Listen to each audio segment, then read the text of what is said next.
So hello বন্ধুরা, তোমরা কেমন আছো? তো আমি আশা করছি তোমরা অনেক ভালো আছো। তো চলো, আমি অনেক ভালো আছি।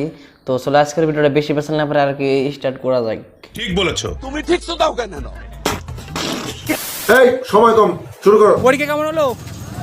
আর আমরেলা বানানটা ছাড়া আগের বছর বলতে পারেনি, তোমরা কি বলতে পারবে? দাদা, আপনি শুধু মানে মেয়েদেরকে ডিস্টার্ব করতেছেন। আর ওরা তো বলতে পারবো না, তো আমার জানা হয়ে গেছে, ওরা বলতে পারবে না, আমরা বানাম করতে পারবে না। নিঃসন্দেহে তুই ঠিক কথা বলে। কেমন হয়েছে? হ্যাঁ, ভালো হয়েছে। আর কত নম্বরের প্রশ্ন ছিল? হ্যাঁ, খতম গয়া। এক্সকিউজ মি, কেমন পরীক্ষা হয়েছে?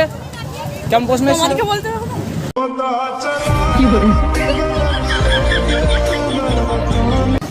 আরে দাদা, তোমাকে বলবে কেন যে পরীক্ষা কেমন হয়েছে? আর ওর তো মোটামুটি তাড়াতাড়ি আছে ওর বহুত। তো ওরা অল্প যেতে দাও, ওর বয়ফ্রেন্ডের সাথে দেখা করতে হবে, নিব্বা নিব্বিদের প্রেম করতে হবে না ওদের।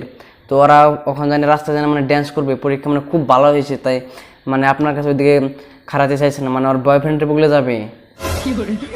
আমি বিশ্বাস করি না, আমি বিশ্বাস করি না। আরে বাপ্পারাজ ভাই, তুমি বিশ্বাস করবে না করো, তাতে আমার কোনো ভাল ছেলে কেন? তো আমার কাছে প্রমাণ আছে, আমি প্রমাণ ছাড়া কথা বলি না। তো তোমার যে বিশ্বাস নয়, তুমি এই ভিডিওটা দেখে নাও।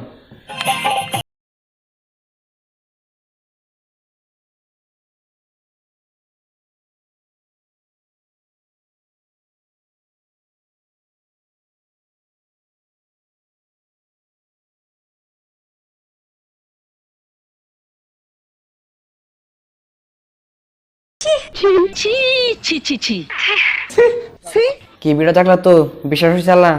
আর বিশ্বাস হোক নাকি, বিশ্বাস ওরই কথা। দেখলাম তো আল্লাহ ওর নিজা চোখেই দেখলাম। আমি ঠিকই বলছি। তো গাইস, আজকের এই ভিডিওটা এখানে ছিল। তো ভিডিওটা কেমন লাগলো অবশ্যই কমেন্ট করে জানিয়ে দেবেন। আর ভিডিওটা যদি ভালো লাগে থাকে তো ভিডিওতে একটা লাইক করে দিবেন। আর ফেসবুক পেজ থেকে যদি দেখে থাকেন তো পেজটা ফলো করে দিবেন।